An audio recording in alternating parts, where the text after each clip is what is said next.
Okay, ladies and gentlemen, welcome to another edition of the broadcast. I'm your host, Josh Reeves. This is Monday, March 5th, 2018. Thank you very much for joining us for another edition of the broadcast. As per usual, I'll be getting into various topics, comments, and I got some very interesting things to talk about with you here tonight, so I'm excited about this. It's funny how things go. I was literally getting ready to come on air when I got sent this thing by this listener, so I had to delay doing the broadcast for an hour or so, but man, oh man. It's unbelievable. I'll get into it in a minute. But anyway, I hope everybody's doing well out there. Hope you're ready for another week here. It's fucking Monday. And not that I always feel like I can, always add something to your day, but I get a lot of comments and I really appreciate that. I get a lot of emails and people say their favorite day of the week is when I do a show. So I figured, God damn it, it's fucking Monday. I better throw them something, give you a little bit of something, a little bit of ray of sunshine. But anyway, one of our listeners, thank you so much to him for sending me a little tip. See, I talked about this recently about, well, not about this, but I talked recently about how people send me news stories and shit. And sometimes certain stories, it's nobody's fault. I wasn't really bitching. Some people got butthurt, but that's how it goes. But, I just talked about what an incessant news hound I am. So I'm always gathering stuff. It's always been a part of my day for many years now. But, when a story comes out that's really kind of up my alley or, something that I'm going to be on top of, it'll, inevitably sometimes that article gets sent to me fucking 30, 40 times, man. Like, God damn, y'all, I seen it. But, also, as I've talked about recently, I don't also ever get a chance to listen or don't really like to listen too much to too many shows anymore. So, but a lot of people out there still do. So sometimes on occasion, people will send me nuggets and things. And boy, the one that got sent to me tonight,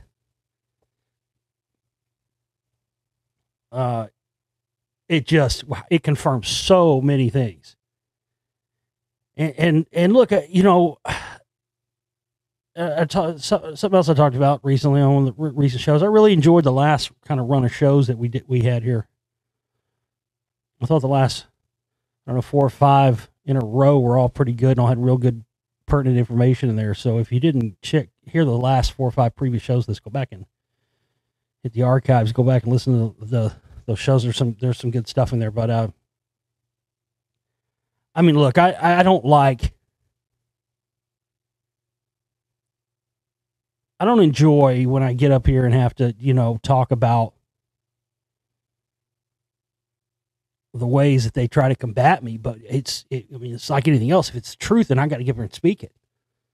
But I don't do it out of ego or pumping myself up. None of that, man, because I don't have any of that. In fact, I need more of that. It would probably get me farther in life if I had more ego and chutzpah about, myself and what I do or whatever. I just don't. But without a doubt, without question, folks, things I've talked about on this show, the ways they've tried to counteract my work, whether it be through the stuff where I think I talked about this recently. I'm still on fucking Netflix, y'all. Isn't that fucking hilarious? If you hadn't seen that, you've probably seen the clip in Spellcasters if you've seen the film, but like the show Conspiracies. I think it's episode 5, Hollywood Files. What they came to, back in 2015. It's hard to believe it's already been 3 years since I filmed that. Damn, 3 years next month. Wow. The fuck does the time go anymore? It seemed like that was like a year ago. That shit's still on Netflix. Man, I tell you what, I hadn't seen fucking, like, what do I say? Like one, I have never, like, it's never gained me one follower. I'll tell you that. It's never gained me one fucking follower. Never once have I ever had one single person.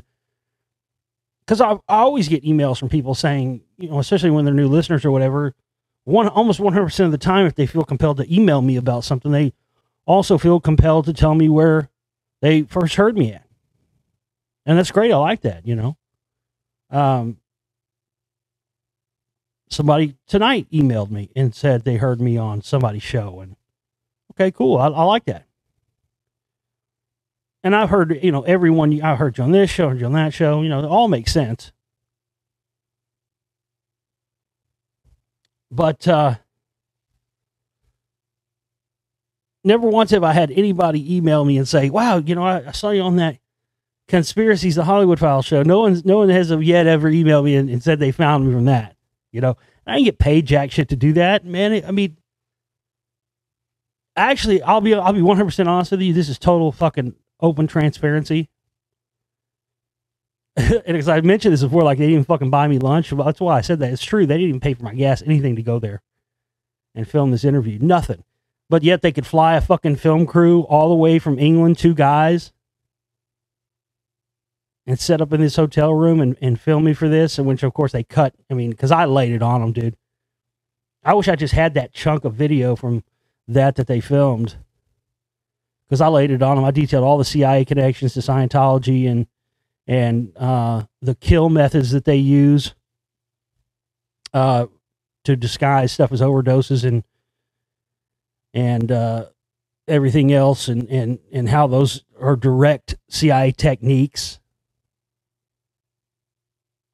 And of course, they cut it all to bits and claimed that I said that Scientology killed Philip Seymour Hoffman. Yet nowhere in the video, nowhere in the film do they show me ever saying those words, because I didn't say that. They made that claim and asked questions and then just cut the video to make it look like that's what I was saying. It was a total hack job. And this goes, you know, when this first goes back, this first started with the, I might even go farther back than that. I remember when I was making The Secret Right Volume 1. I started working on that film shortly after I went on air. I started the show in 2007. September 2007, I put out my first film, 9/11 New World Rising, that same month. And then late 2007 into 2008, I was working on the first installment of what became The Secret Right Volume 1. And that was the first film where, I mean, I went deep into like Vanderbilt News Archives and stuff, you know, licensing all these footage, buying all this rare footage. I didn't know what the hell I was doing when I made that film, just like I didn't know what the hell I was doing in the first one. I mean, the first 2 or 3 films of mine are just data dumps, man. They're, you know, I didn't really know how to, I didn't really know what I'd stumbled on yet, honestly. At that point, I knew it was big, and I knew it was connected to the highest tiers of power in the world, but I really didn't know quite yet what I'd stumbled upon. But when you go through and scour through those news archives and you're looking through microfilm stuff, and you can always find mentions of anything, especially stuff that has any kind of significance. There was not ever, prior to the Spellcasters 1 coming out, I'm not Spellcasters 1, The Secret Right Volume 1 coming out in 2009, there was never a mention on television media or any media. We could never find any television media specifically or news where they mentioned the Council for National Policy. Within a few months, well, before that, I sent all these copies out to like just whatever I thought was like the liberalist of liberal media, whether it be CNN or fucking, I sent them out to all of them, NBC, MSNBC, tons of them. Democracy Now, I mean, all these liberal like the most liberal outlets I could think of, because it was just trying to prove a point. And then, of course, that point's been made 100 times over now, but at that time I was trying to make the point of, look, these motherfuckers, and that's what I found during my research into the CMP and the whole Secret Right Volume 1 when I was making that. You know, these guys are all 2 sides of the same coin. And that's what I was like, well, I'm going to send this fucking movie out to all these liberal media outlets, if they don't jump all over this shit like fucking white on rice and have me on, talking about this, then, it proves 100% what I've already said, what I already know. These motherfuckers don't want the truth, even if it's there. It's just like the stuff going on with the Russia thing. They don't want the truth of that shit coming out because it's going to expose both sides and their involvement with Russia. They don't want that. Same thing with what I've exposed with this stuff. And of course, not one of them contacted me back. Not one of them. Usually I've contacted media for stuff before, and usually they'll at least contact you back and say, we're not interested. These motherfuckers didn't even tell me to go fuck myself. They didn't even tell me to fuck off.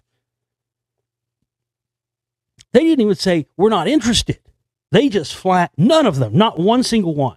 Now that's all, and I must have sent it out to, 10 or 15 different, just whatever I consider to be like the fucking, the classic liberal lefty media. That's the ones I sent it to. And of course, just like they didn't touch it, no, because they don't want the truth. They're not interested in the truth. They're interested in keeping the status quo there, which is the phony left-right dialectic thing where they keep everybody in a nice, neat box and keep us all divided against each other so we don't ever unite against them. That's the key. I started working on Volume 2.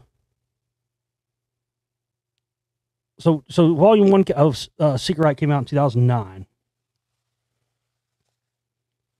And I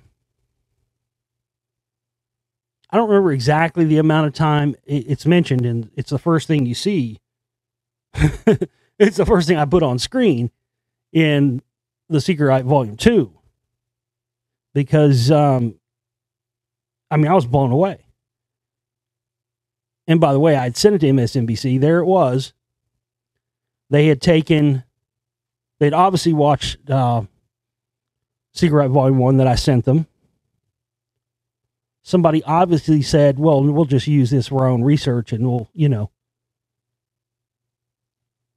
And there's Keith Olbermann just months after Secret Right Volume 1 comes out, where I say specifically in the film, because it was the truth at that time, that after scouring news archives for months, we could never find any mention of it. There it is, right after I mentioned that there's no media mention of it, no video clips available. There's Keith Olbermann on MSNBC, and he's openly talking about the Council for National Policy and talking about it being connected to Eric Prince and Blackwater and the rest of it.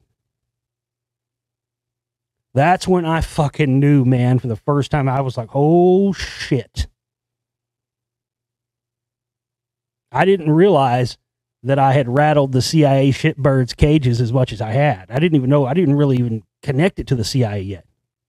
That became more apparent after finding about stuff like, which I talk about in Volume 1, Bob Barr,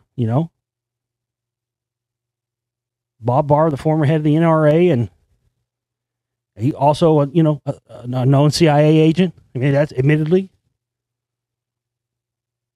Council for National Policy member. I mean, I didn't really understand that whole connection with it and the CIA stuff until I got into now with the Spellcasters films 1 and 1.5 and now Volume 2 that I'm working on. And then, Secret Right Volume 2 comes out in 2011. And then, at the end of that film, because I knew the next film was going to be the Rockwall stuff. And I mentioned how Freemason, Council for National Policy member, longest sitting congressman in United States history from Rockwall, Ralph Hall, and, finding his connections to the cover-up of the Rockwall. And every time, a dig starts getting done, he catches wind of it and shows up and starts telling people to cover stuff up. Then we find out John Lindsay, who had the last Rockwall dig in 99, the one that the History Channel just went out and pulled the dirt off of and claimed it was a new dig for their attempted debunking smear campaign against me on the Rockwall, which you see detailed in the Lost Secrets of Ancient America, Volume 2.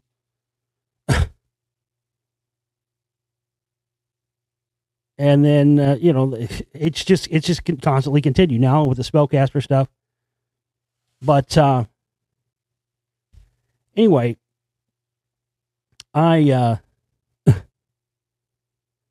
it's just funny. Because I'd already had this person already mentioned in Spellcasters Volume 2.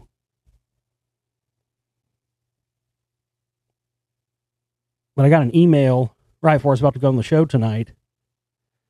It says, "Hi, Josh. Don't know if you heard, but Al Jurgensen, you know who Al Jurgensen is, the guy from the band Ministry, basically did one of your bits on Bill Burr's Monday morning podcast today. Lots of love. Looking forward to Spellcasters too, Chris." Now, even before we get into that, interesting thing about this is Al Jurgensen I already know all about.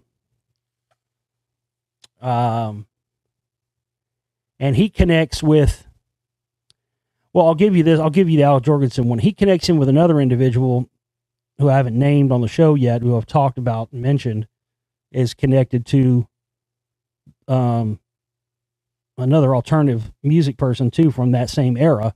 I've also connected to the death of Kurt Cobain. So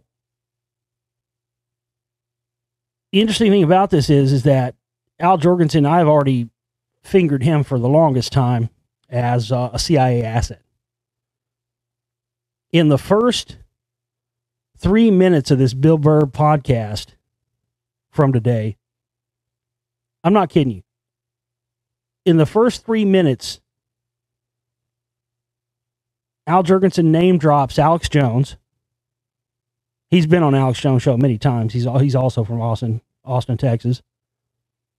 He name drops Alex Jones in the first 3 minutes and talks about living with Timothy Leary for 2 years and hanging out and working with William Burroughs, both of whom have been confirmed CIA MK Ultra stooges. Timothy Leary was directly, he even admitted himself in recordings that he was recruited by the CIA. Al Jurgensen talks about having sex with Courtney Love in his book. Says she has a nasty fucking brambly bush and he made her shave that shit before he fucked her. And we know about her connection to the CIA. What about old Bill Burr? You know, I like Bill Burr. I liked him in Chappelle's Show, and I liked him in Breaking Bad as well. I've listened to his show a few times. Actually, I haven't listened to it in a while, but I've listened to it a few times. And I've never brought this up or mentioned it on the show for exactly the reasons I just mentioned earlier. I don't like, it doesn't puff up my ego, and it doesn't make me feel like a big man or feel, when I hear, people reference me or take stuff from me or quote me or, try to, I don't talk about it for those reasons. So for those reasons, I never even mentioned this stuff with Bill Burr, but it gives me a perfect opportunity to bring it up now because I've listened to his shows before. And I've heard him on multiple occasions. I just don't care enough. If I cared enough and it was a puff up to my ego, I would have cared enough to remember what show it was and write it down and what time it was in the video and everything. But I didn't do that. I did do that for the Al Jurgensen thing with Bill Burr today, and I'll give you that information in just a minute. But first time I heard it, I thought it was in my head or something, and then I heard him mentioning conspiratorial type stuff. I heard him mention Alex Jones, and then I heard him mention. There's a few times where it was like direct quotes from my show, Bill Burr was doing. And yeah, I haven't talked about. I think personally, just my opinion, I think he's probably CIA as well. He definitely had something, in my opinion, to do. I mean, even though it was not possible evidence to really say for sure, but I'm just saying, just gut feeling type stuff. I've always felt that he had something to do with the connection of what was that comedian's name? He was real good friends with him. The black guy that died. What was his name? That guy was on the Alex Jones show too, talking about conspiracies. Let's start with a C. Oh, what is it? Like Carice or Tyrese or what's that guy's name? I know you guys know who I'm talking about. But yeah, he was on the Alex Jones show before. And he died, I think, under suspicious circumstances. Anyway. So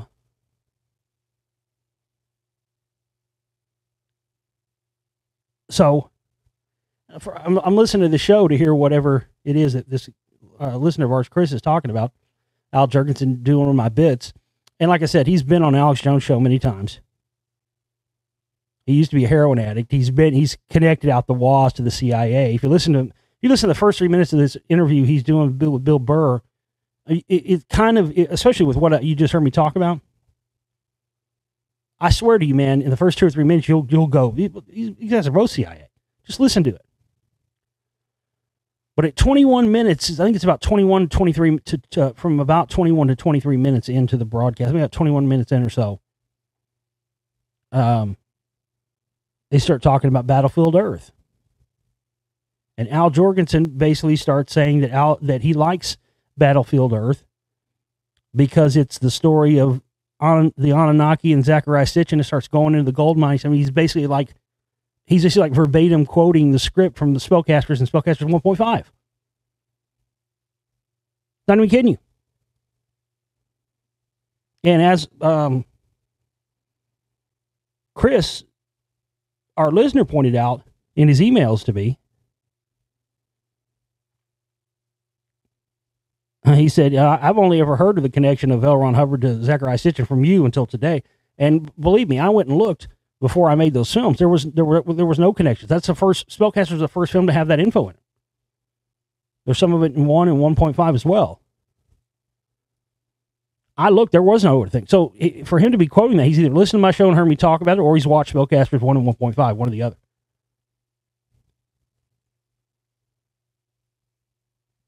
And what I've already told you, we know Courtney Love's CIA. Her dad was CIA, was the guy that provided the acid to the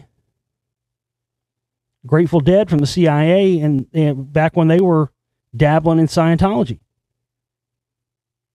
Courtney Love thanks her Celebrity Skin album. She thanks Narconon, which is the Scientology narcotics rehab thing. And here's Jurgensen, and I'd already been suspect. Patrice Williams. God, I love. Sometimes stuff eludes me, but it comes back. Patrice Williams. Yeah, I always thought there was something shady surrounding his death. He was on Alex Jones' show too. I've seen videos and stuff. There are people that believe that Bill Burr is somehow connected to that. But man, if you ever had any doubts of what I've been telling you as of late, that these CIA clowns and stuff, Jurgensen to me fits the mold 100% for one of these, for definitely a free zone Scientologist. Fits it to a T.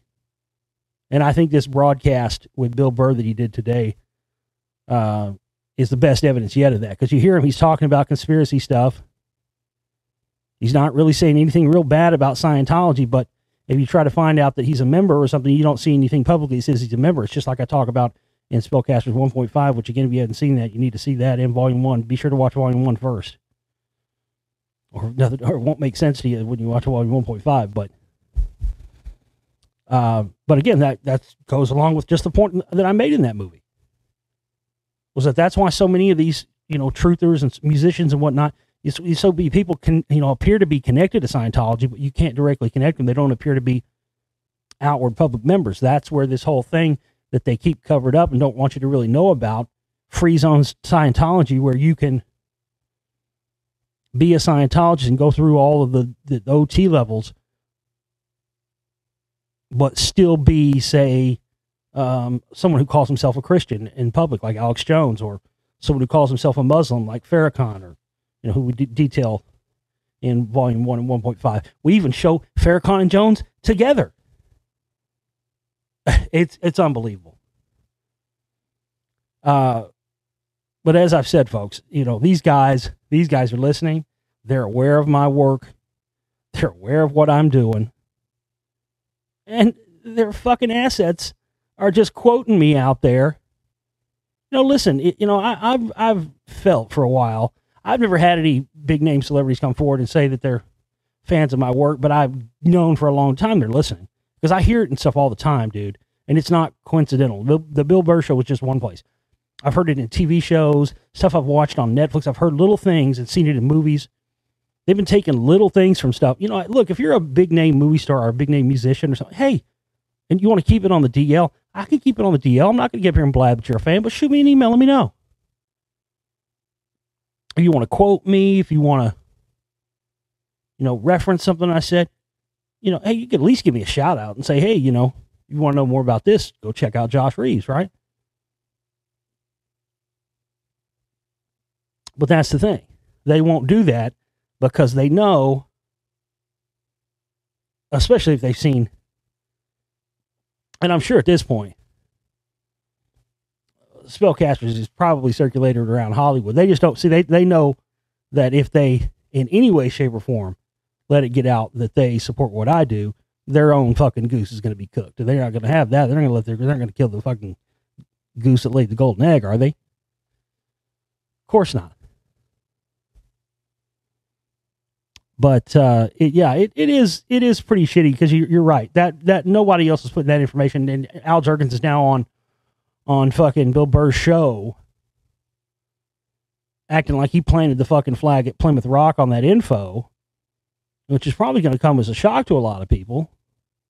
And they're going to think he's the one that came up with that info and found that research and put it out there, when in fact it was myself. And that's, dude, look, that's what the CIA guys love to do. They love to take credit for shit that they didn't, and steal people's ideas and steal people's fucking work and everything else.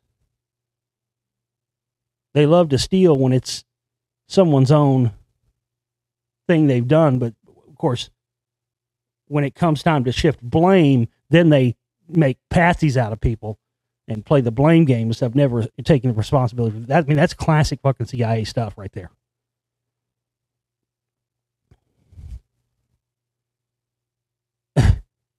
So it just blew me away, that I'd already, I was already going to mention Al Jurgensen in Spellcasters 2 and the Kurt Cobain part, the death of Kurt Cobain part. I already had him connected to, his connections to El Duce too. I mean, all this stuff. And then I get this sent to me today. And here's Al Jurgensen on fucking Bill Burr, and he's quoting Spellcaster scripts, information just word for word. I mean, what am I supposed to think? Knowing what I already know. Just go type Al Jurgensen, Alex Jones, and see how many videos come up.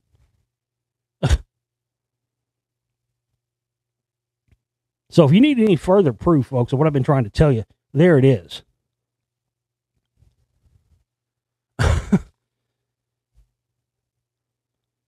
And you'll be seeing more of this happen after Spellcasters 2 comes out, because I'm telling you right now, this thing's going to fucking rock the foundations. This thing's going to get heard. It's going to get passed around,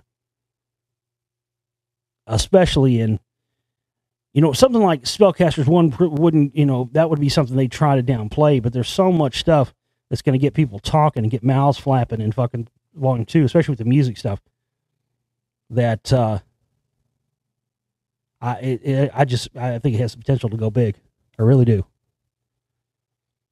I want to thank everybody who contributed to the operating costs last month. We still need more people contributing. We barely scraped by yet again.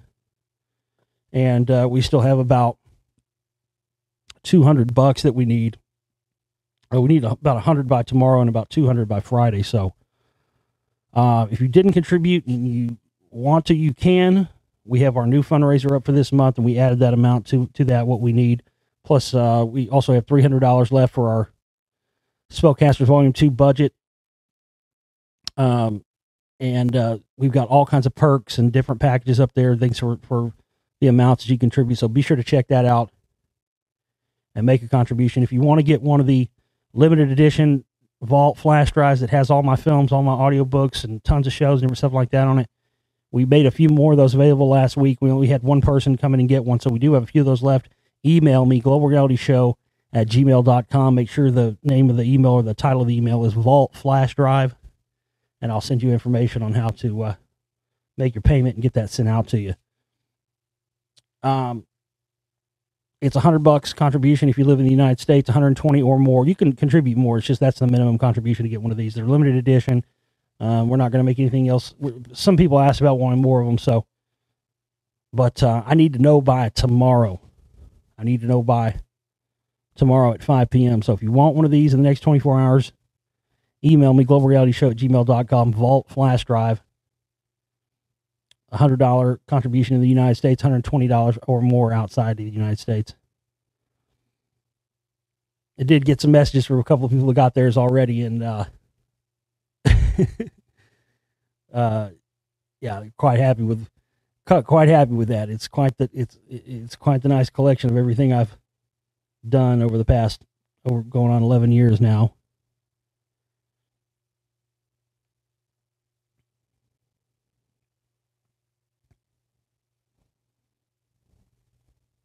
We are offering we offered this a few months back, but we're doing it again for this month only.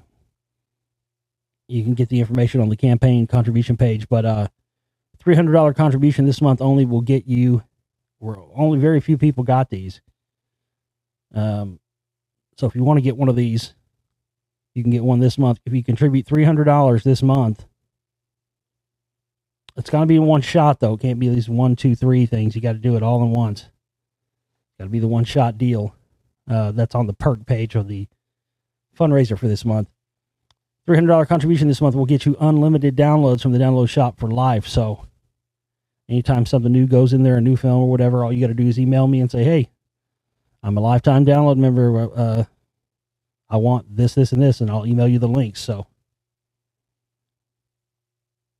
there it is. You can also find the download shop links to that here on the video on YouTube and at my website, theglobalreality.com. If you want to contribute using a credit card or a debit card, not PayPal, you can use the donate button in my website, theglobalreality.com.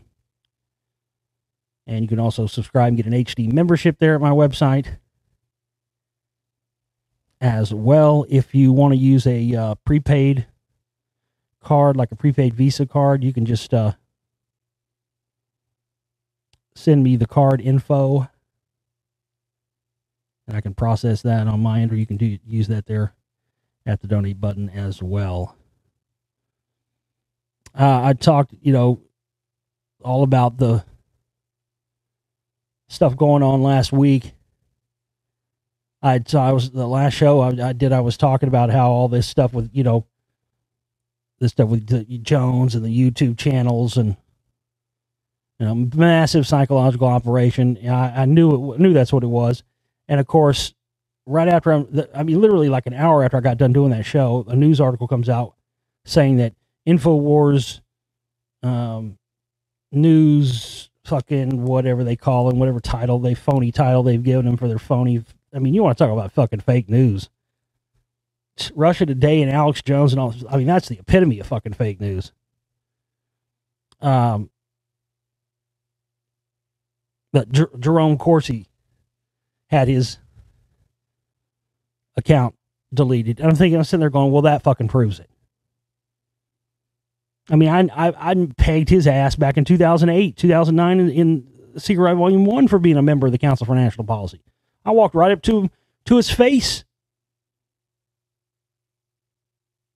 and asked him if he was a member, and he didn't deny it. And now, knowing what I know now, knowing what I didn't know when I was making the Secret Right films, that they're 100% a CIA front organization. I was just telling you this was a top-down operation from the CIA. This was a massive psychological operation. And boom, here it comes with fucking Corsi I mean, he's admittedly CMP. His name is on member lists. He doesn't deny if you ask him to his face. That's pretty much like admitting to someone's face. That's pretty much like asking someone, are you a member of the CIA, and them just admitting it. And of course, now it's come out that Jones was fear-mongering, saying they're deleting my channel tomorrow. And of course, they never sent any information saying that was going to happen at all. He just fear-mongered it and made everybody believe it so he could pump himself up. I mean, I told you back when he was having his fucking divorce child custody settlement that this was going to happen. That he was going to be false flagging himself very soon, claiming to be under attack so he could make back all those millions he lost from all his lawsuits. And looky what's going on now. That's fucking ridiculous.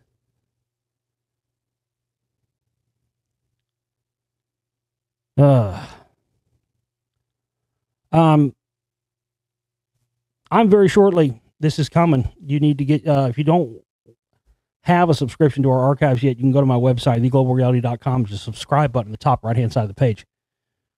If you hit the subscribe button, it'll take you to a page to open up where all the different packages for our archives, for the HD archives. This is where the show gets uploaded first. But as I've said, folks, you know, we're having so few people down contribute, and so many thousands of people listening. And now with all this stuff, you know, I don't know if they're going to start doing this to me, if they're going to, you know, try and involve me in this psyop. I don't know what's going on with this.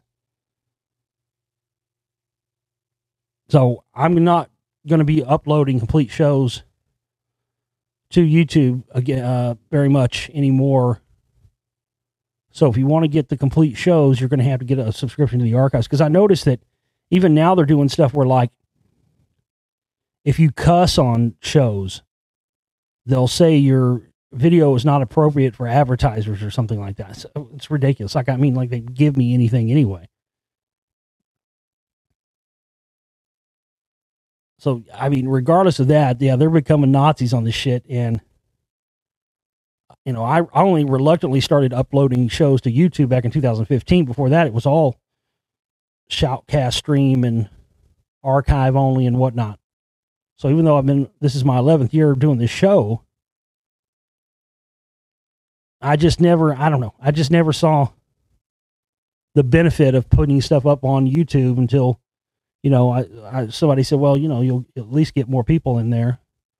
You know, you'll reach more people you're not reaching now that could at least find you. So that's when I sort of reluctantly started uploading stuff to YouTube back in 2015. But that's why I resisted for so long.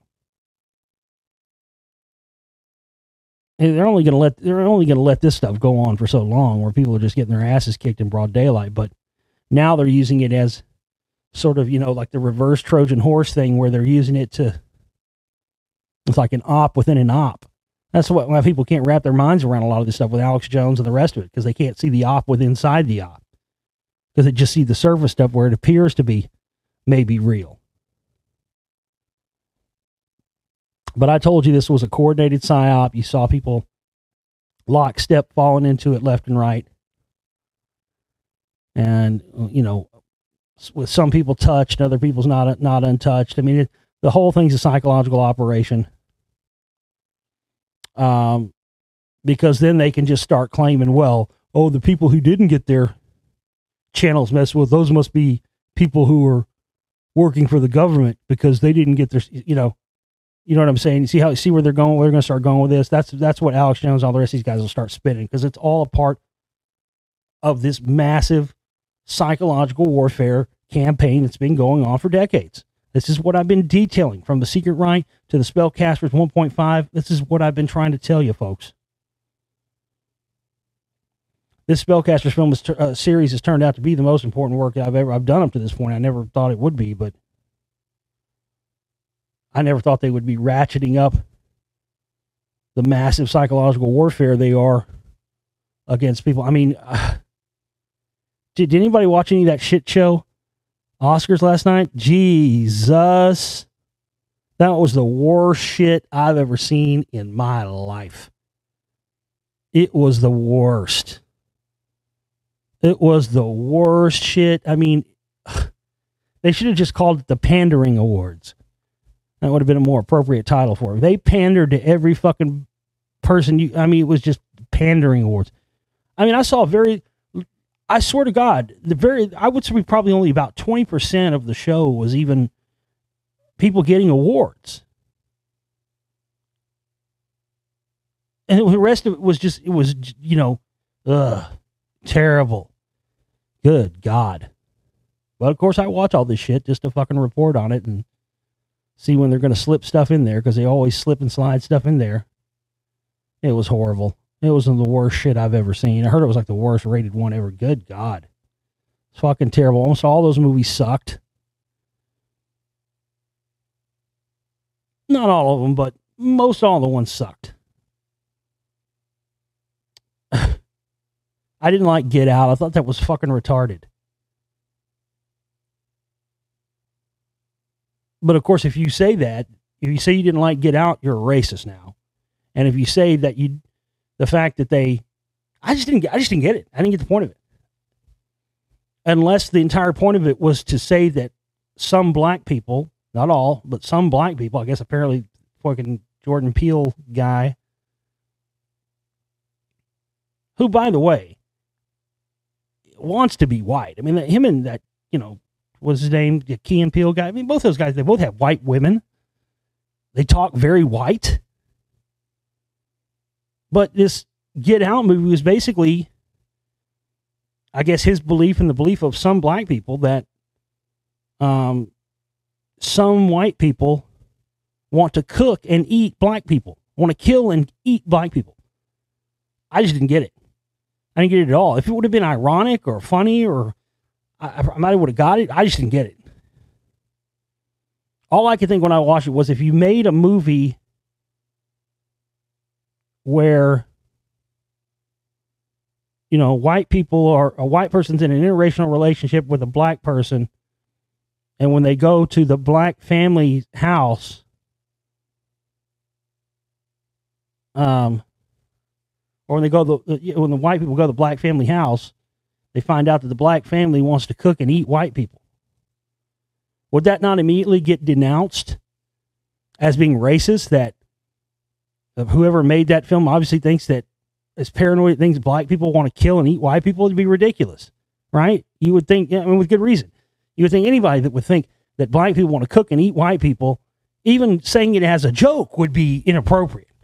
But somehow now, because we live in this world where you just can, it's not racism if you're doing it against white people. And then, of course, they had a thing on the Oscars where you had Tiffany Haddish and Maya Rudolph come out and do this little unfunny jokes about all the white people they saw walking around backstage. Now everybody had all white people look at clipboards and have headsets on. I mean, really? Is that all you got? That's the best you got? So why? But still, you know what I mean? If you got up there in an award ceremony and made black racial stereotype jokes and talked about watermelon and fried chicken, people would be losing their goddamn minds.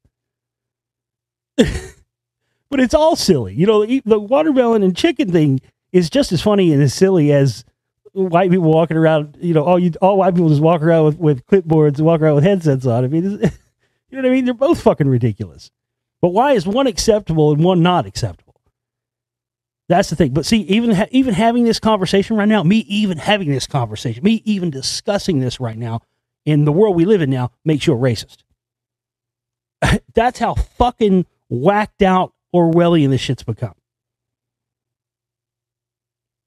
They've made it just like they did this, just like they did with Obama. You couldn't have a problem with anything Obama did, because if you didn't like him, it was automatically because he was black.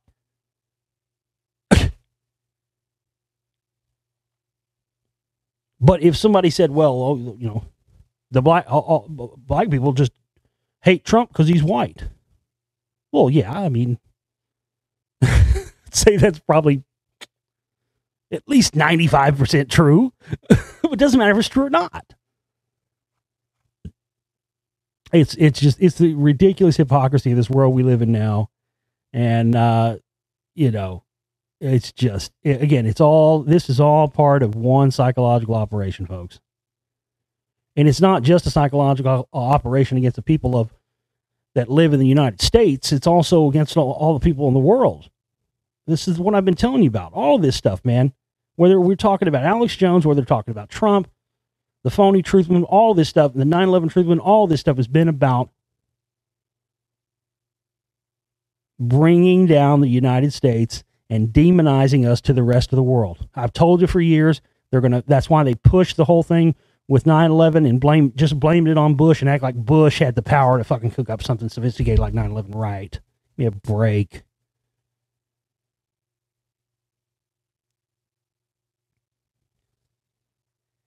And now they're using all this uber ultra PC stuff. Do you think everybody in the world wants all this?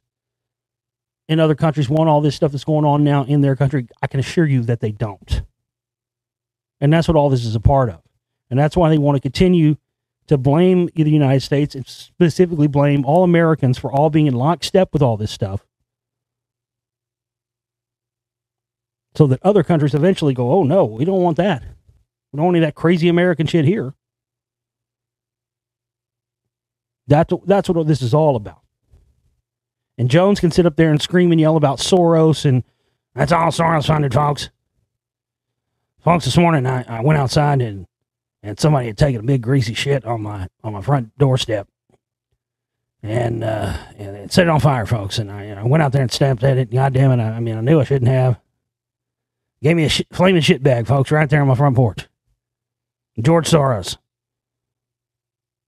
And then I went outside to come into the office to do the show today, and I had two flat tires on my car. I know George Soros is going out there in the middle of the night while I'm asleep and letting the airs out my tire, folks, because he knows I'm fighting the New World Order. I just know it's a fact. Literally. I went to Chili's the other night, folks, and got the Big Mouth burger, and they put onions on it. And I just knew George Soros was back there in the fucking kitchen putting onions on my burger. He knows I don't like onions. He'll sit up there and act like all this stuff is, it's one side against the other. No, man, this is all a part of the same operation. Whether it be Jones's operation and what he's doing and his level of this, or whether it's what's going on with Hollywood and their agenda that they're putting on the Oscars or whatever else, all this stuff is part of the same agenda. You got to get this idea of separation out of your mind and understand this is one big psychological operation, and it's a war on truth, and it's a war on people thinking for themselves. Individuality is what is in the crosshairs here. They do want to turn us into a sexless, raceless, robotic, mind-controlled society, augmented at the top by AI and the whole control grid and transhumanism and the rest of it. We talked about the 5G thing and stuff last week. I didn't even mention the transhumanism stuff in regards to that, but that's really what all that was for. I know somebody was asking about that, but the transhumanist thing, dude, that's what it's all about. That's what all the interconnected Internet of Things and all that stuff is about. It's about when people literally become sexless, raceless, individualist, non-thinking drones, all interlocked into the control grid. That movie Surrogates that came out some years ago with Bruce Willis, I think that was a pretty close estimation of what the future is going to be. I'll tell you another one was I watched again recently because I put it out on Blu-ray. Runaway. You ever see that? Was one of my favorite movies when I was a kid. You ever see that movie? It was tight, dude. That's fucking straight up Tom Selleck in that shit. The bad guy was fucking Gene Simmons from Kiss. Ramsey. Remember that shit? Had the kid from fucking Flight of the Navigator in it. That shit, that was a B, kind of a B sci-fi movie. But man, watching that again, it actually got that one. RoboCop did too a lot, but Runaway, man, a lot. It blew me away how much stuff in it. Kirstie Alley's in it too. Scientology, another Scientology connection there for you.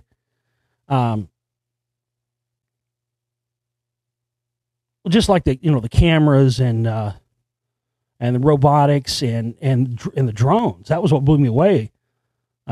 Drones with cameras on them and all this stuff. There was so much technology stuff in that movie that nailed it and got it right of how you know, how stuff is now, even more than some big budget sci-fi movies and stuff have.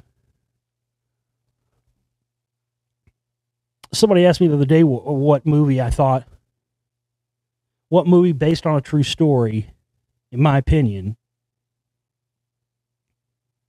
gets the closest to the truth than any other movie. It's a good question, actually. I can tell you which one, absolutely 100%, because I've done the research and stuff. Probably one that I've seen that I think is the 100% most accurate, except for the name. So the names were changed, but that's Casino with De Niro and Joe Pesci, you know, Martin Scorsese film. Because I've done all the research and watched all the documentaries and stuff on that. They changed the names of all the people that were involved, and they changed the name of the casino. The casino in the movie was called the Tangiers, but the casino in real life that all this happened with was the Stardust. And they filmed it in the Riviera Casino, which was there until 2015. But literally, there's much of the dialogue in that movie. It's crazy because on the flip side of that, like Scorsese's Goodfellas, based on true stuff too. But whoa, huge amounts of that stuff were just made up. But in Casino, actually, it's pretty much the entire everything in this is what's nutty. You remember Joe Pesci's character in the movie puts that fucking listen to me, Tommy, I got your fucking head in a vice. You remember that? I make your fucking eyes pop out of his fucking socket. This is what's crazy. I heard Martin Scorsese talk about this one time and say that they actually had to downplay. His character's name was Nicky Santoro in the movie. It was something else in real life. But in real life, this guy was so over the top, beyond just the putting the fucking guy's head in a vice and all that shit. The stuff this dude did in real life was so over the top that Scorsese downplayed it in the movie Casino because the studio was worried that people would think that it was embellished and that it was made up because it was so over the top. They had to downplay it. But other than that, the names of the characters and the name of the casino, all the rest of that stuff was 100% true, right down to the fact that some of the stuff, a lot of the dialogue in the movie was word for word how it happened. Like there's video and stuff where Robert De Niro's character, there's from the movie, he's in there and he's applying to get his casino license, and they had fucking Dick Smothers. Obviously, this is just such a random pick for an acting part of the movie. He had Dick Smothers in there as the I guess the guy on the council or whatever denying his thing, and he's, do I not comp your meals 6 times a month? Are you not? Was I not at that dinner? And he's talking to him. All that stuff was word for word, right. It really happened to like that. So yeah, I mean that movie is, God, it's crazy accurate. All the stuff with them in the cornfield and how they beat them up and buried them alive, and all that shit really happened. But yeah, it's just wild they had to downplay that. But absolutely, man, there's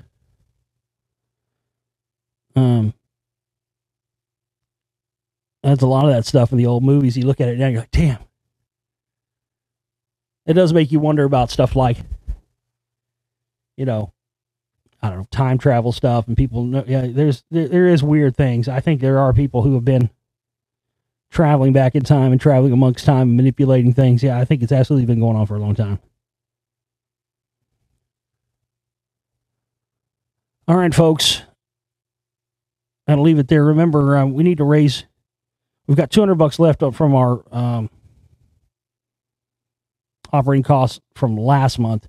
That's added to the new fundraiser. We need to raise at least $100 by tomorrow and then $200 by Friday. So make your contributions. If you want to get one of those Vault flash drives, email me, and we'll talk again real soon, folks. I love all of you.